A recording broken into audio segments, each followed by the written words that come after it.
제13강 제목은 아시아의 7교회.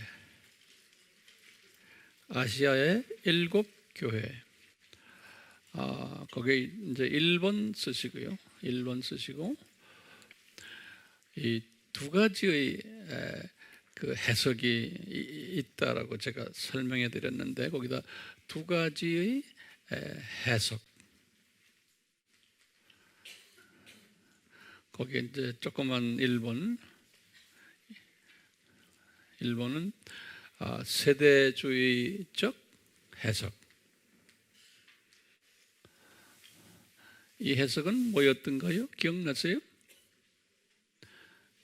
이 이제 세대로 나눴던 거예요. 네. 다시 조그만 1번 쓰세요. 제가 여러분들이 다 잊어버린 걸로 생각하고 간단하게 다시 적어보세요. 세대주의 해석이 뭐냐? 처음에 에베소 교회. 에베소 교회는 가로 열고 언제부터 언제요? 주후 30년부터 100년까지로 보는 거죠. 두 번째, 무슨 교회예요? 서머나 교회. 서머나 교회는 몇 년에서 몇 년? 옆에 사람이 다 듣기 떠들어보세요. 100년에서 313년. 예, 그렇게요. 예. 그 다음에 무슨 교회예요? 예, 거의 같이 말을 해요. 버가모 교회. 그래, 시끄럽게요. 몇 년? 313년에서부터 590년. 예. 그 다음에 지금 도아디라 교회 뭐예요? 590년부터 1054. 1054가 뭐였던가요? 동서교회 분리. 그 다음에 다섯 번째로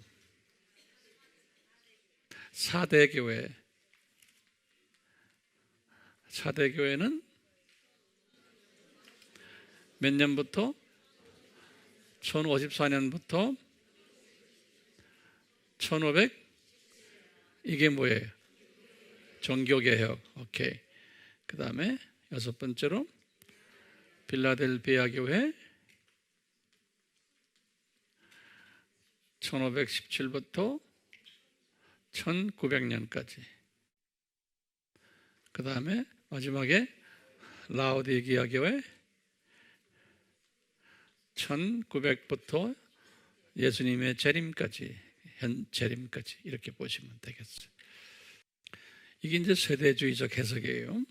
그 다음에 두 번째 무슨 해석이?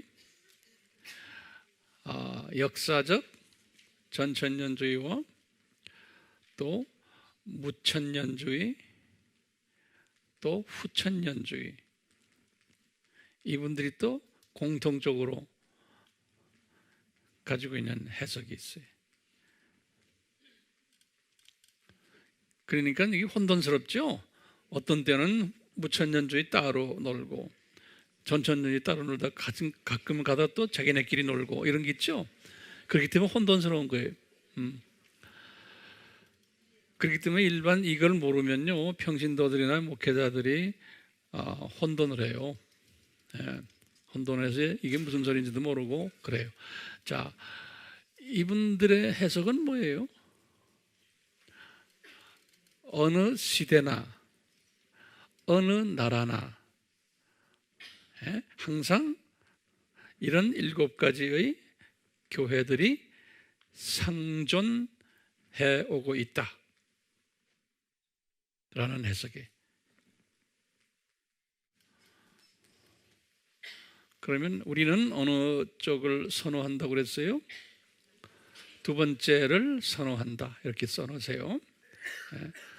두 번째를 선호하지만 그 세대주의적 해석도 항상 참고로 한다.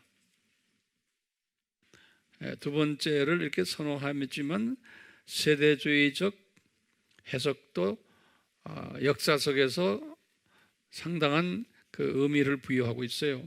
그렇기 때문에 우리가 그 해석도 참고로 하는 것이 융합적 사고방식이에요.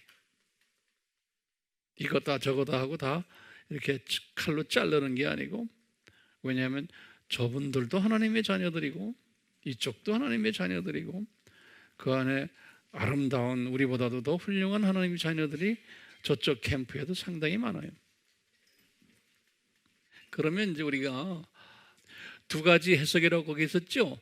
거기에 맞춰서 두 번째, 이 7편지의 특성들이 있어요. 이 7편지들의 특성들이 있어요. 첫 번째 특성이 뭐냐면, 시작을 할 때 편지 시작에 꼭 예수님이 자신의 정체성을 먼저 이야기를 하세요. 시작에서 제일 먼저 예수님이 자신의 정체성을 이야기하세요. 나는 어떤 누구다, 이렇게 꼭 말씀하세요. 그 정체성과 그 교회와 또 관계가 되어 있어요. 네, 나는 누구다. 두 번째 특징은, 이 예수님이 꼭 칭찬을 꼭 하세요. 칭찬을 각 교회마다의 잘된 점을 꼭 칭찬하세요. 이거 예수님의 방법이에요. 우리도 이거 배워야 돼. 그 바울의 편지를 봐도 항상 그렇죠. 꼭 칭찬하세요. 장점을. 그리고 세 번째로, 칭찬만 하면 이게 꼬리가 어디로 가는지 모르지, 꼭 또 꾸준히 또 뒤따르세요. 네 번째로, 꾸준하신 후에 회개를 요구하세요. 그리고 다섯 번째로, 만약 불순종하면 처벌하겠다고 경고하세요. 불순종하면, 회개하지 않으면 처벌을 할 것을 약속하세요. 그 다음에 여섯 번째로, 순종하면은 상급을 약속하세요. 그 다음에 일곱 번째로, 꼭 끝날 때마다 무슨 말씀하시냐면, 귀 있는 자는 성령께서 교회들에게 말씀하시는 것을 들을지어다, 이렇게 꼭 말씀하세요. 귀 있는 자는, 영의 귀가 있는 자는 성령께서 교회들에게 말씀하시는 것을 들을지어다, 그런다고. 이렇게 7가지의 특성이 있어요. 그 다음에 이제 큰 3번을 가세요. 큰 3번에는 꾸중을 하지 않고 회개를 요구하지 않은 두 교회가 있어요. 그 중에 이제 첫 번째 교회가 서머나 교회예요. 두 번째 교회가 필라델피아 교회예요. 두 교회 다 가로치시고, 서머나 교회는 뭐라고 그러냐면, 여기 이제 고난을 받는 교회인데 생명의 면류관을 이 교회에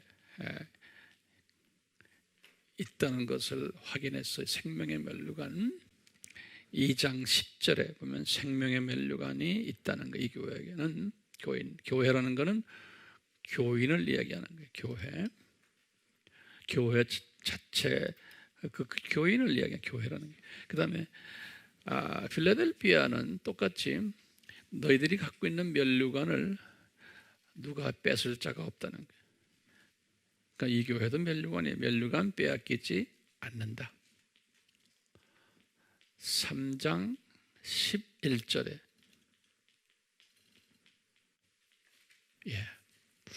나머지 5교회는 그 밑에다 간단하게 쓰시면 나머지 5교회는 이 특성의 7가지를 그대로 다 적용했어요. 꾸중 칭찬하시고 꾸중도 하시고 회개 요구하시고 이런 걸 다 했어요. 자, 그러면 우리가 큰 네 번째 7교회를 한번 살펴보자 이렇게 했어요. 이 7교회를 이 7교회만 가지고도 우리가 하루 종일 좀 이야기하면 좋은데 시간이 안 돼서 간단하게 3년만 하겠어요. 7교회를 한번 살펴봅시다. 첫 번째 교회요. 넘버원 교회가 에베소 교회예요. 에베소 교회는 보면 에베소 교회는 7교회 중에서 대표되는 교회예요. 7교회 중에서. 그래서 제일 먼저 나와요. 그리고 두 번째, 이 교회는 주후 51년에 바울이 개척한 교회예요. 그 다음에 바울이 개척한 교회, 이 교회는 바울이 심혈을 가장 드렸던 교회, 바울이. 그리고 이 도시는 로마 제국에서 3대 도시 중 하나였어요. 로마 제국 전체에서 3대 도시 중 한 도시고, 또 이 도시가 로마 제국의 제국의 종교인 바벨론 종교의 최고의 신인 여신 아테미 여신 신전이 가장 큰 신전이 있는 도시. 그래서 이 신전은 지금도 세상 사람들은 이 세상에 뭐라 그러죠? 7대 불가사의 그런 만큼 유명한 신전이 에베소. 그 다음에 5번째로 바울이 이 도시에다 신학교 두라노 소원을 가로 열고는 두라노 소는 첫 교회사에서 첫 신학교예요. 두라노 소원을 개설하고 2년 동안 집중 훈련 약 한 100여 명의 사역자들을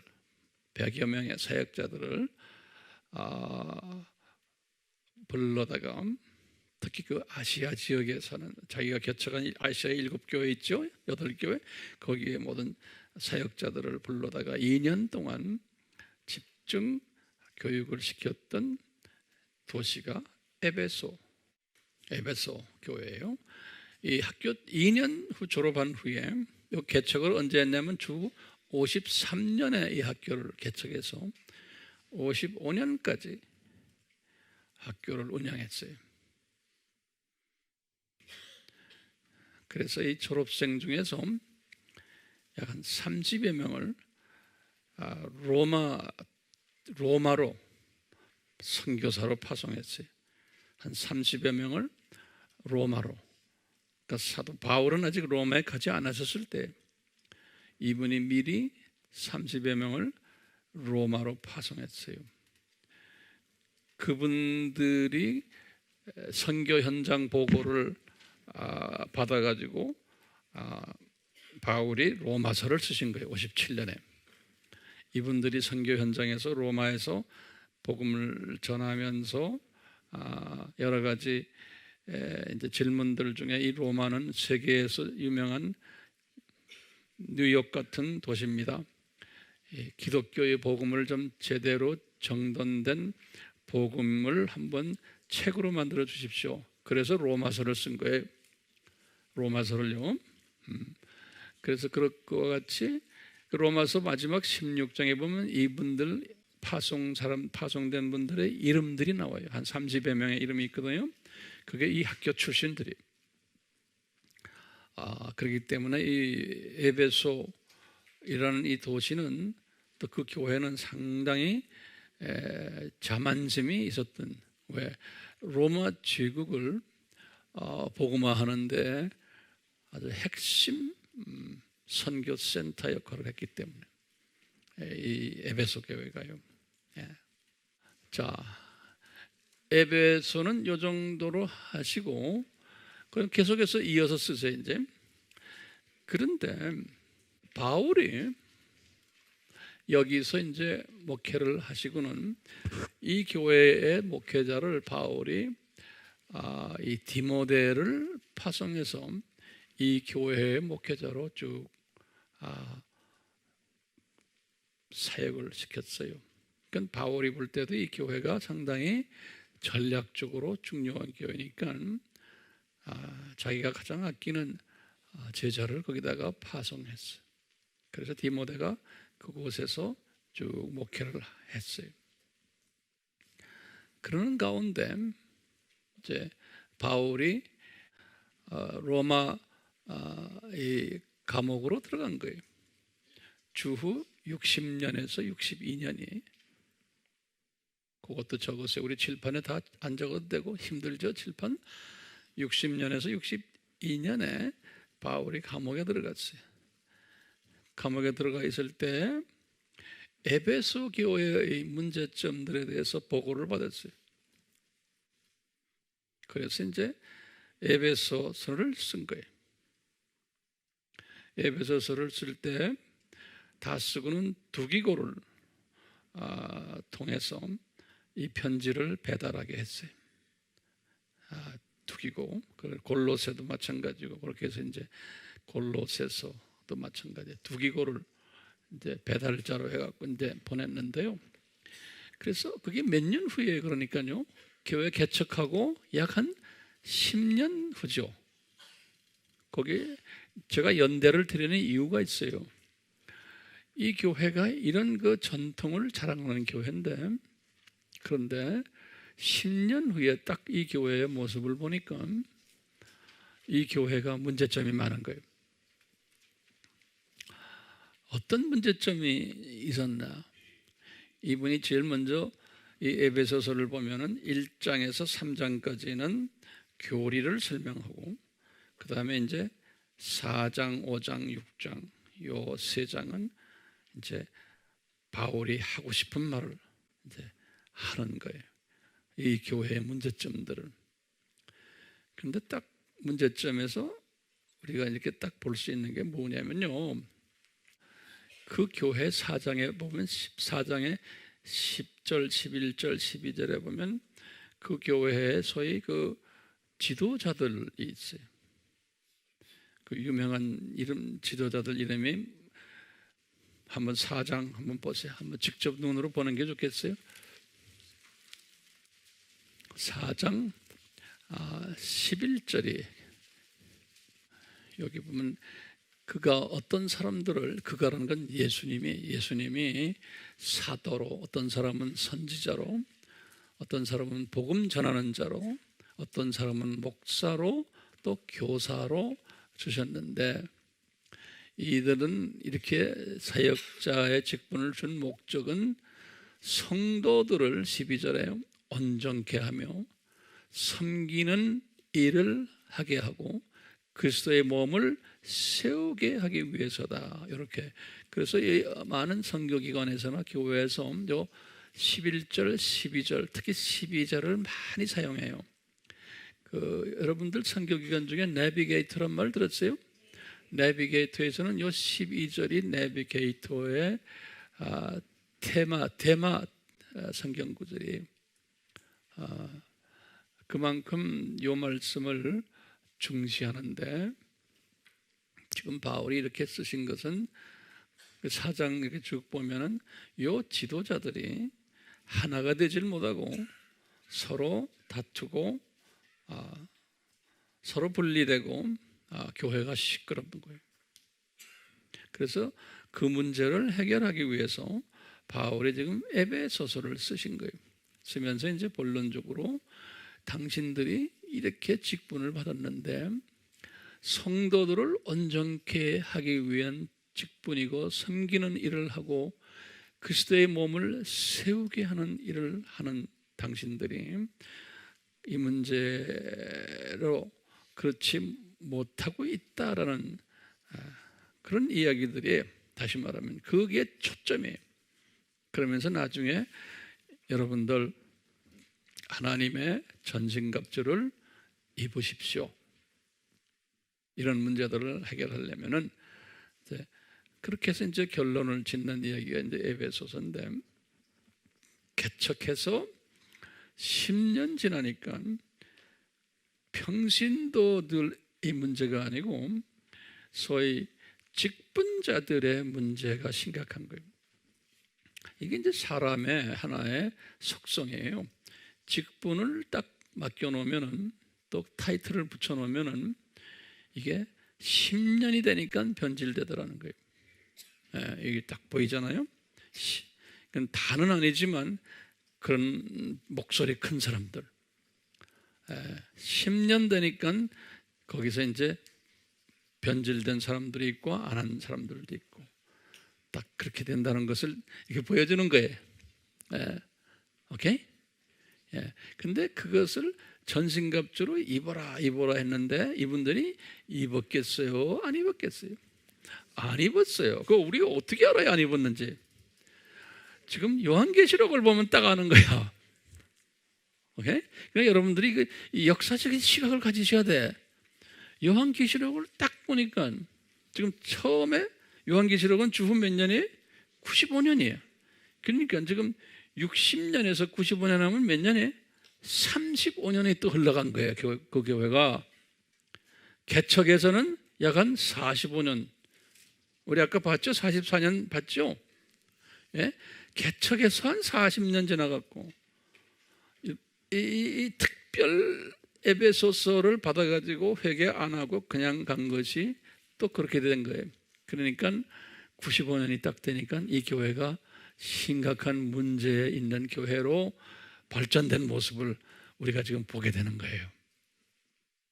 그러니까 어느 교회나 이렇게 정성 들여서 시작을 했지만 우리 교회 역사 속에서 에베소 교회만큼 사도 바울이 정성 들인 교회가 없어요. 그 유명한 예수님의 종이 그렇게 정성 들였는데도 거기다 신학교까지 거기 있었는데도 그리고는 로마 제국을 복음화하는 신학생들 선교사로 파송해서 로마 제국을 그렇게 놀라게 복음으로 점령을 했는데도 이 교회가 교회 안에 지도자들의 이 사고가 성서적이 아닐 때는 사고가 아닐 때는 이렇게 변질된다는 거예요. 저는 항상 이제 주님의 말씀을 이렇게 보면서요, 그러니까 이런 그 변질되지 않는 교회가 되려면 지도자들을 함부로 세우면 안 되는 거예요. 그래서 거기에 대해서 제가 신경을 많이 쓰는 거예요. 우리 아미교회는 어떻게 지도자들을 세워서 어떻게 운영하는지 알고 있죠? 여러분들 아미교회인데 우리 황 목사님 왜 이렇게 하는지 어떻게 보면 독재 같아요. 그런데 저는 이 비밀을 제가 알기 때문에 이 전통적인 방법으로 해서는 안 된다는 거예요. 꼭 나중에 문제가 생긴다는 거예요. 그래서 우리가 오늘 그 문제를 좀 봅시다.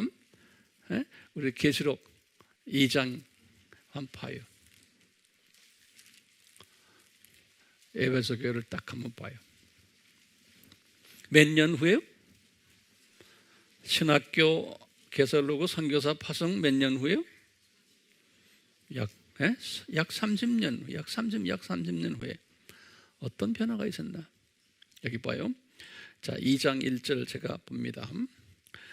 에베소 교회의 천사에게 이 성경은 천사라고 되어 있어요. 우리는 사자라고 되어 있잖아요. 편지하라. 오른손에 7뼈를 가지고 7금촛대 가운데 다니시는 분에게서 이 말씀을 하신다. 이분이 누굽니까? 예수님이죠. 우리 아까 그 계시록 4장에서 그 작은 책을 오른손에 들고 계신다 그랬죠. 기억나시죠? 만약에 그분이 성부 하나님이면 우리가 문제가 있어요. 왜 그럴까요? 우리 피조물은 성부 하나님을 볼 수가 없어요. 그렇죠? 근데 요한이 성부 하나님, 자기 뭔데 요한이 성부 하나님을 보겠어요? 그러니까 성자 하나님임이 틀림없는 거예요. 그것도 좀 적어 놓으세요. 예? 예. 그리고 우리가 문맥을 아래 위를 봐도 그분은 성자 하나님이세요. 여기도 마찬가지거든요. 7뼈를 들고 있는 분, 이런 분을 이제 요한이 이제 본 거예요. 자, 2절을 보세요. 2절을 보시기 전에 그 바로 요한계시록 1장의 제일 마지막 절을 한번 보세요. 그 절이 우리에게 많은 걸 대답을 해주고 있어요. 내가 본 것은 나의 오른손 위에 7별과 7금촛대의 신비라. 7별은 7교회의 천사들이요, 내가 본 7촛대는 7교회니라 이렇게 했어요.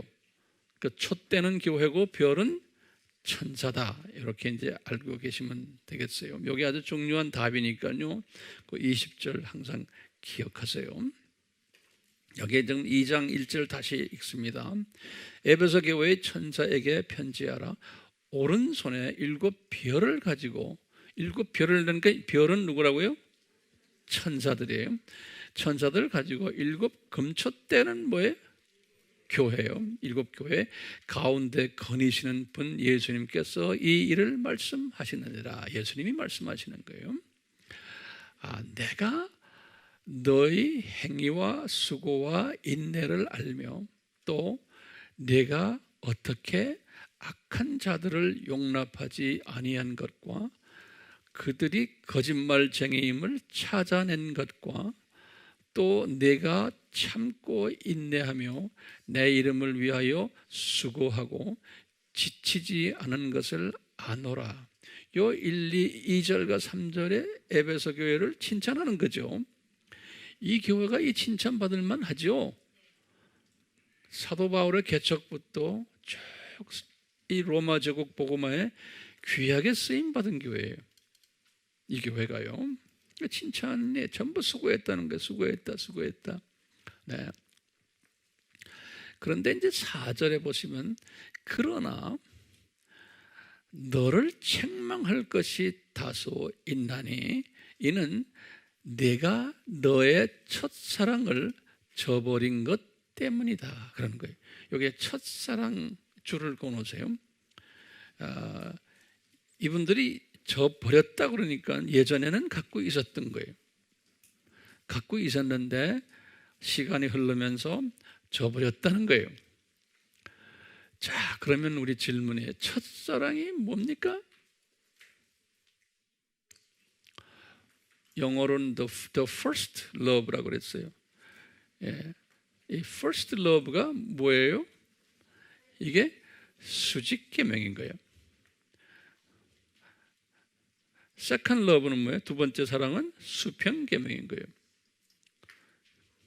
다시 말하면 우상을 섬기지 말아라 했는데 이 교회가 우상을 섬기는 거예요. 그러니까 지금 교회들이 우상 섬기는 것은 우리가 말하는 뭐 바벨론 신상을 걸어놓고 이런 건 아니잖아요. 이런 건 아니고 이 교회가 이제 신약에서 말하는 우상은 우리가 뭐였던가요? 여기 에베소 교회에게 옛날에 말했어요. 에베소서 5장 5절에 뭐라고 그랬어요? 탐심. 에베소 교회에 말했어요. 탐심은 곧 우상이라 그런 거예요. 탐심이. 그런데 30년 후에 이 탐심을 이 교회가 엄청나게 많이 가지게 된 거예요. 30년 후에. 이 탐심이 뭐겠어요? 이 탐심은 이제 첫사랑과 관계되는 탐심이니까 여기 우상적인 탐심이에요. 우상적인 탐심. 그러면 우상적인 욕심이 뭡니까? 우리 교회 입장에서 보면 우리 교회를 좀, 건물도 좀 오래됐으니 새로 만들자. 그리고 교회도 좀 크게 만들자. 프로그램도 더 크게 하자. 이래서 이 아시아의 다른 교회들보다도, 로마 제국의 다른 교회들보다 우리 교회가 그래도 모교회가 아닙니까? 거기 이제 지금 이 지도자들이, 지금 여기 지도자들이 앉으면 그 이야기만 하는 거예요. 그래가지고 교인들에게 헌금 많이 걷어내고 특별 헌금 주를 만들어서 하고 특별 전도주에서 동네 사람 다 끌어오고, 그러면서 교회 성장이, 이 교회 성장이 이게 우상인 거예요. 엄청난 우상인 거예요. 내 이야기가 아니에요. 이 교회 전문을 하는 사람들은, 미국 사람들 중에 신실한 사람들은 교회 성장 자체가 그건 우상이다 그러는. 왜? 욕심인 거예요. 얼마 전에 제가 어느 우리나라에서 큰 교회, 아주 큰 교회 목회자 되시는 분이 설교를 하시는데, 설교하는데 제가 깜짝 놀라는 말을 하는 거예요. 왜냐하면 여러분들 우리 교회 성장을 위해서 기도하세요 막 이러는 거예요. 전도하시고. 그래서 세상에, 우리 주님이 들으실 때 엄청나게 큰 교회인데 주변에 새빵도 못 내는, 새빵 월세도 내지 못하는 교회들이 깔려 있는데 그런 말을 하는 거예요. 그러니까 이분이, 내가 볼 때 이 영의 눈이 완전히 닫힌 사람이야. 그걸 보질 못하는 거예요. 그리고 이 성서를 보질 못하는 거예요. 그 욕심. 그런 교회가 우리나라에도 얼마나 많아요? 많아요, 안 많아요? 그래서 헌금을 더 걷어가지고 그걸 가지고 미자립 교회를 돕는데, 선교지를 돕는데요. 그런 돕는 거는 주님이 좋아하세요? 아니에요. 왜? 그것도 올 때 다 자기 이름이 나가는 거예요. 자기가 더 유명해지고. 다시 말하면 자기 이름 나가고 자기 똘마니 더 많이 만들려고 하는 건 누구 영광이에요? 온 천지 돈을 다 걸거다가 지 이름 날리려고 그러는, 지 이름 날려, 지 교회. 그걸 또 부목사님들, 장로님들 할렐루야 아멘 타는, 그러니까 전부 눈이 감긴 사람들이 거기 앉아 있는 거예요. 거기에 대해서 한마디도 말 못하는 거예요.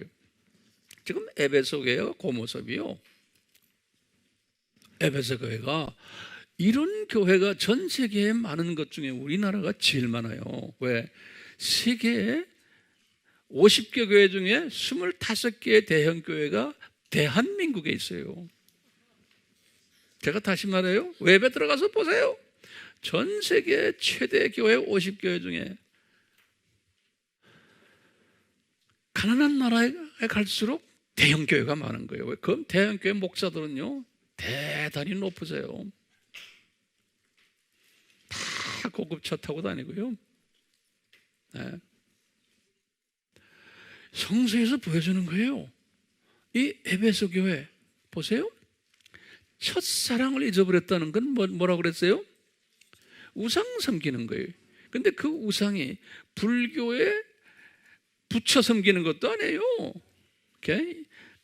거기다가 또 부처까지 인정하는 그 영적 그 일까지 하고 있는 거예요. See? 자, 다시 봐요. 첫사랑이 뭔지 알겠죠? 과거에는 개척 때는 안 그랬다는 거예요. 그런데 져버렸다는 거예요. 져버렸다는 거는 초창기 때는 안 그랬다는 거예요. 커지고 유명해지고 풍부해지면 또 전통이 많아지고 하면 이렇게 된다는 거예요. 이건 인간의 속성이에요. 인간의 약점이에요. 그러니까 주님의 은혜가 있는 사람들에게는 그렇게 가지 않도록 이끄세요. 그러니까 바울 같은 사람도 봐요. 만약에 그분이 대형교회를 했으면 그분도 변질될 가능성이 충분히 있으니까 주님께서 그분에게 대형교회를 안 주신 거예요. 그분이 대형교회 하려면 분명히 로마에 가가지고 엄청난 교회를 개척했을 거예요. 그렇죠? 제 말이 들리세요? 내가 왜 열내는지 아세요? 우리는 그러지 않기를 바라기 위해서 그런 거예요. 근데 주님께서 저에게는 황 목사, 너는 절대로 대형교회 못한다. 할 수도 없어요. 저는 해야 사람도 안 모이지만 제가 그런 퀄리티가 안 돼요. 목회는 못하는 사람이에요. 못해요 저는요. 자 보세요. 5절 보세요. 그러므로 내가 어디서 떨어졌는지를 기억하고 회개하며 너는 처음 일들을 행하라. 이 회개하고 했는데 회개가 돼요? 역사를 보면 회개 안 했어요. 그런데 나중에 이 교회가 없어져 버렸어요.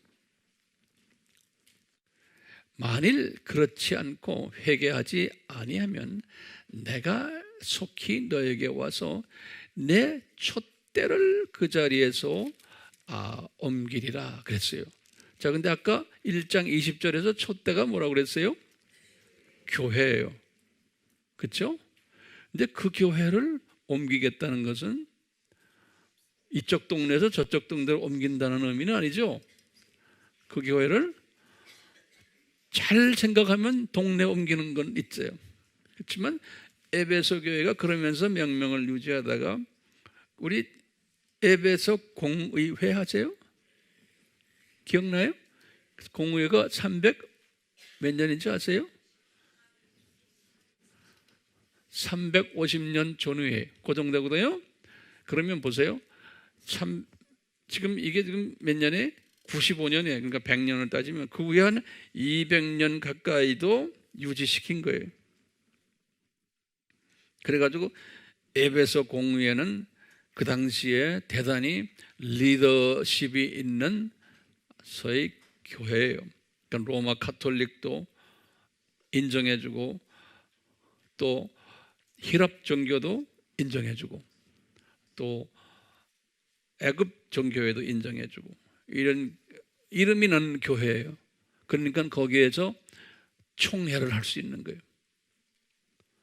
거기까지 했어요. 다 했는데 이미 그 교회는 그런 총회하기 전에 이미 이 교회는 문제 교회라 그대로 건물 자체고 뭐 조직이 다 그대로 있었던 거예요.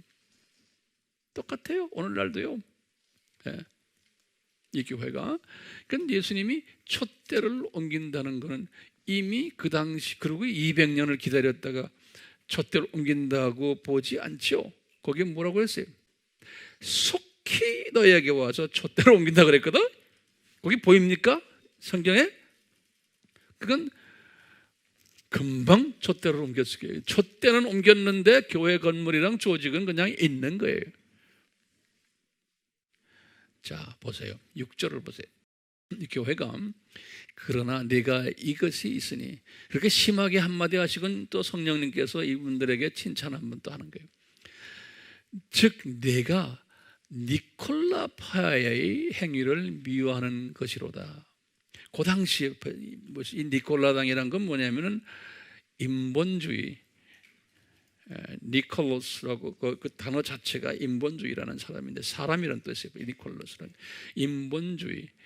또 더 나가면 예수님의 신성에 약한 주의예요.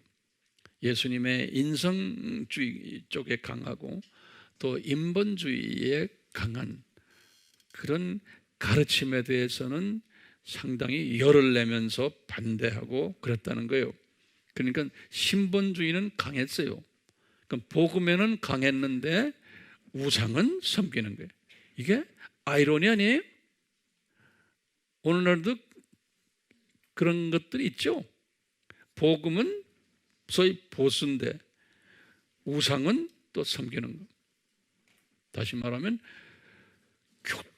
교단의 교리가 성경보다 더 중요하고 교단의 전통이 더 중요하고 우리 교단 법이 중요하고 보수는 보수인데 그리고 이 보이는 것에 더 관심을 더 많이 두고 하는 그런 모습들이 있죠.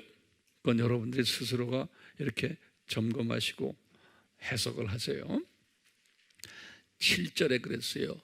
귀 있는 자는 성령께서 교회들에게, 그러니까 교회들이에요. 지금 에베소 교회는 그냥 하나의 예로 지금 들은 거고, 교회들이에요. 그러니까 이 전체적인 의미의 기독교 역사 속에서 전체에게 이야기하는 거예요. 에베소 교회 스타일이 있다는 것을요, 교회들에게 말씀하시는 것을 들을지어다.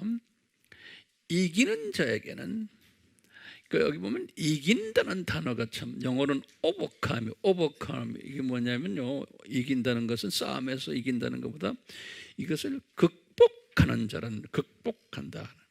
네. 이 극복한다는 것은 거기에는 뭐가 들어있냐면 은혜가 거기에 들어가 있어요. 이게 내 힘으로는 안 되는 거예요. 이것을 극복하는 자에게는 내가 하나님의 낙원 가운데 있는 생명나무를 주어서 먹게 하리라. 이 말씀을 우리가 깊이 묵상해야 돼요. 이 극복하는 자에게는, 그러니까 이 교회 안에 이런 문제들을 잘 극복하면서 그 안에서 견디는 자들이 분명히 있는 거예요. 이런 사람들에게는 낙원에 들어가서 생명나무를 먹게 한다니까 구원이 있다는 거 없다는 거예요. 구원이 있으리라, 이런 말이에요. 그러면 뒤집어서 보면 이 교회 안에 낙원에 들어가서 이 생명나무를 먹지 못할 사람들이 있다는 거예요? Yes, no? Yes죠. 그렇기 때문에 이 교회의 선택을 잘해야 되는 거예요. 그걸 눈으로 보여주잖아요. 그렇죠? 그냥 크다 그러고 전통이 있다 그러고 뭐 이런 걸 가지고 겉에 보이는 걸 가지고 하는 것보다 그 속에서 어떤 메시지가 나오는가, 또 그 교회의 방향이 뭔가, 그 교회의 목사님들이나 장로님들이 교회를 어떤 방향으로 이끌어가는가, 그 가치관이 뭔가, 그것을 점검하셔야 돼요. 그러면 에베소 교회가 정리됐어요? 네. 제가 역사부터 쫙 설명했어요. 에베소 교회 역사부터. 그러니까 귀 있는 자는, 이 말에 귀 있는 자는, 영의 귀가 열린 자는, 이 영의 귀가 열린 자는 들을지어다. 근데 대부분이 안 들어요. 네. 아무리 말해도 안 들어요.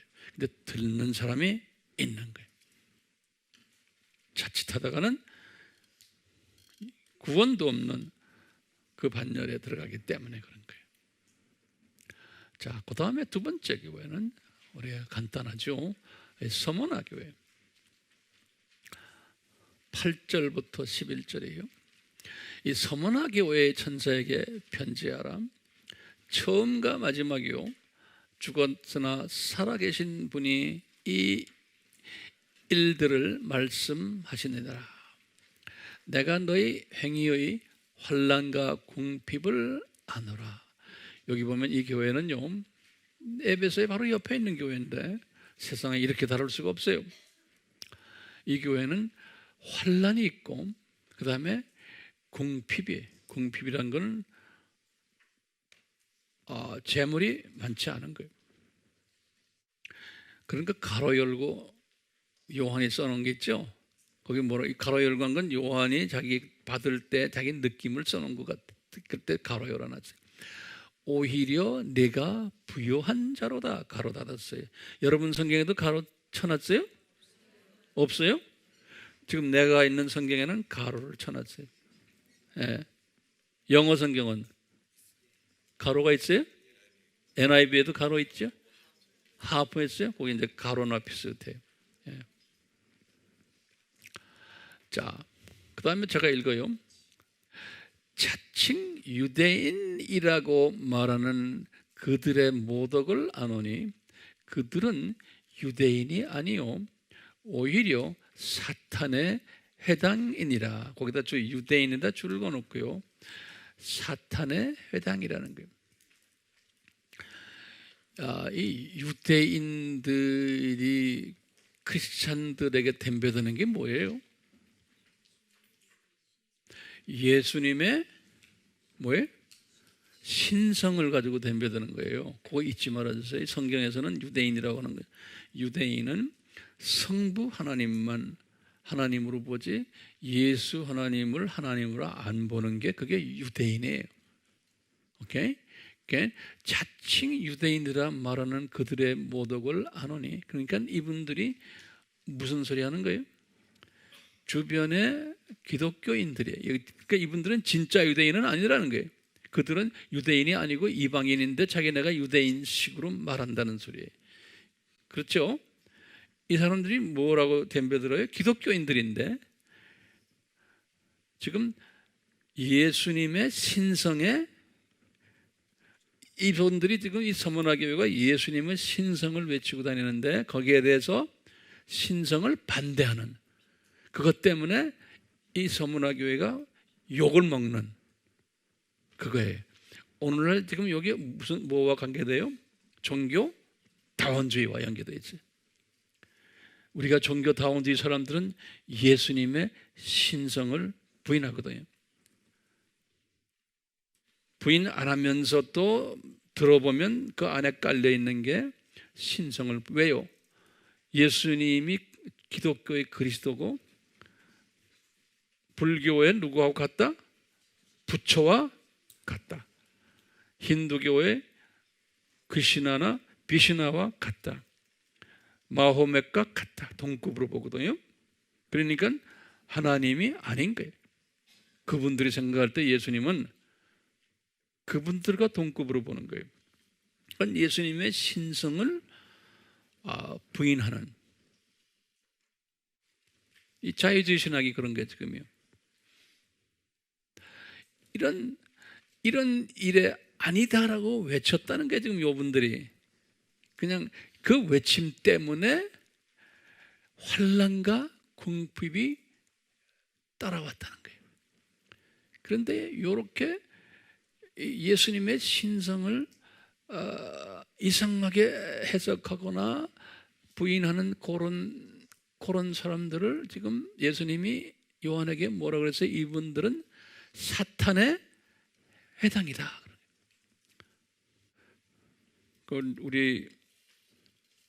우리 교회나 여러분 교회나 서문화 교회 같이 환난과 핍박을 받을 때 그냥 환난과 핍박이 그냥 물질이 없어서 뭐가 없어서가 아니고 무엇 때문에? 우리가 전하는 메시지 때문에 그런 거예요. 근데 그냥 막연히 메시지 그러면 우리가 전하는 예수 그리스도 때문에 그런 거예요.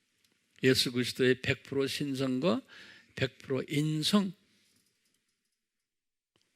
때문에 핍박을, 이제 특히 마지막 때는 예수님께서 마태복음 24장에 너희들이 내 이름 때문에 미움받고 핍박받으리라 그랬잖아요. 이제 우리가 지금 그런 복받는 사람들이 지금 되어가고 있어요. 그래서 이제 10절에 보시면 너는 고난받게 될 일을 전혀 두려워하지 말아라. 그러니까 이 고난은 무슨 고난이에요? 이분들이 전하는 메시지 때문에 고난받는 거예요. 메시지 때문에. 그건 막연히 인간적으로 그냥 핍박받는 게 아니고. 그러니까 지금 오늘날 이 서문화 교회가요, 아랍 공동체 안에 들어가면 많아요. 오늘날 아랍 공동체 안에 들어가면 이분들이 예수 그리스도의 신성과 100% 인성과 100% 신성을 이야기하기 때문에 고난을 받는 거. 아랍 또요, 이 공산권 나라에서 똑같아요. 전하는 메시지 때문에 그래. 중국의 가정교회도 똑같아요. 우리 다니고 있잖아요. 왜 그분들이 그래요? 삼자교회도 이렇게 서문화교회 같은 분들도 있지만 삼자 교회에서 가르치는 그 신학교, 삼자 신학교에서 가르치는 건 이건 절대로 안 해. 완전히 진보주의거든요. 종교다원주의. 그렇기 때문에 중국의 가정교회가 삼자교회 안에 들어가지 않는 것은 왜 그럴까요? 자기네가 전하는 메시지 때문에 그런 거예요. 예수 그리스도의 메시지 때문에, 이것을 변질시키지 않기 때문에, 못하기 때문에. 그러니까 고난과 궁핍을 자처하는 거예요.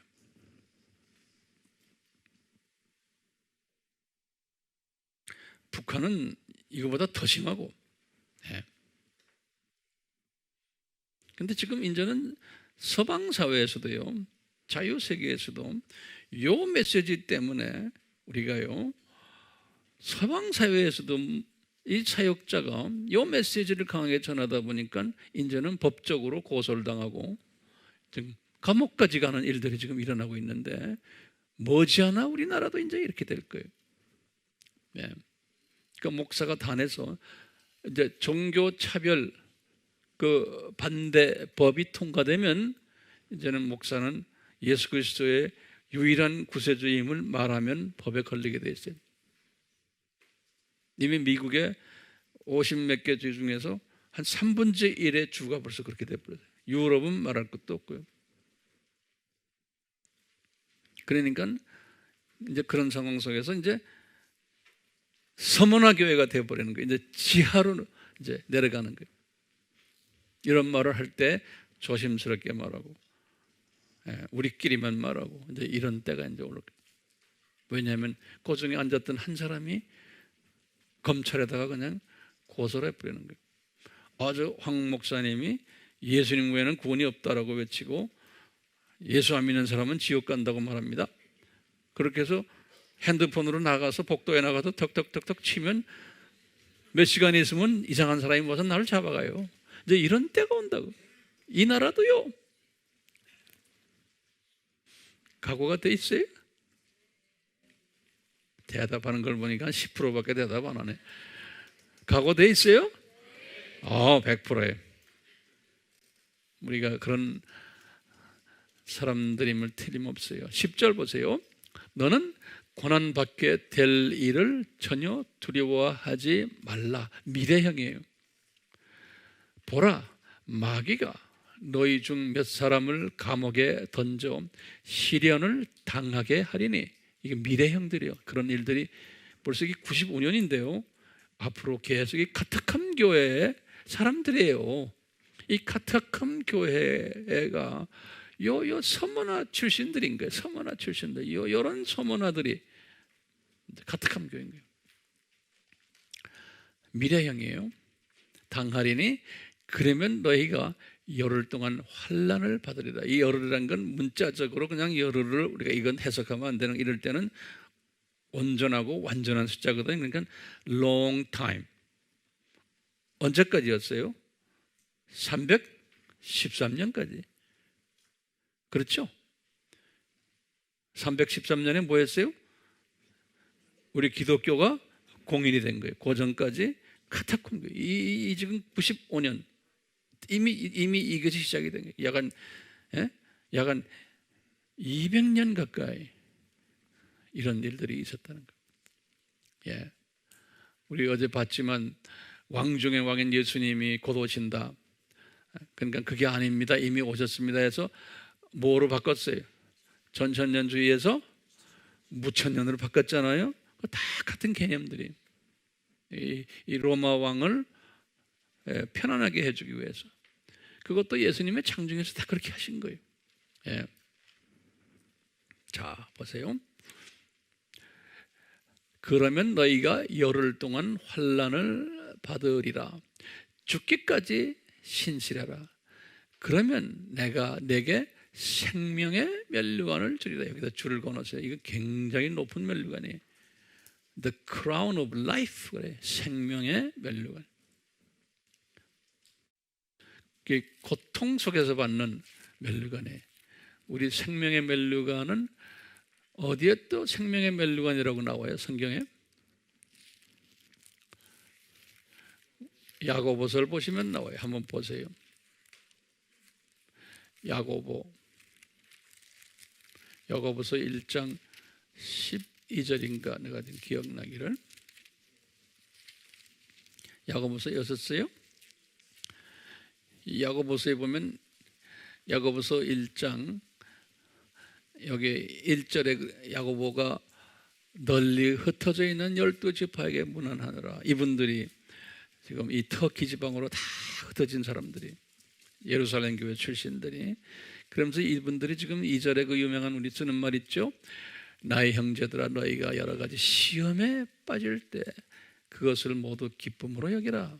이 믿음의 시련이 이렇게 나오는데, 이때의 시험은 이분들이 가졌던 시험 중에서 지금 예수 그리스도의 정체성 시험이 가장 큰 시험 중에 하나였어요. 경제적인 시험도 있었지만, 그러면서 이 시험을 잘 찾아라 하면서 12절에 그 유명한 말씀이죠.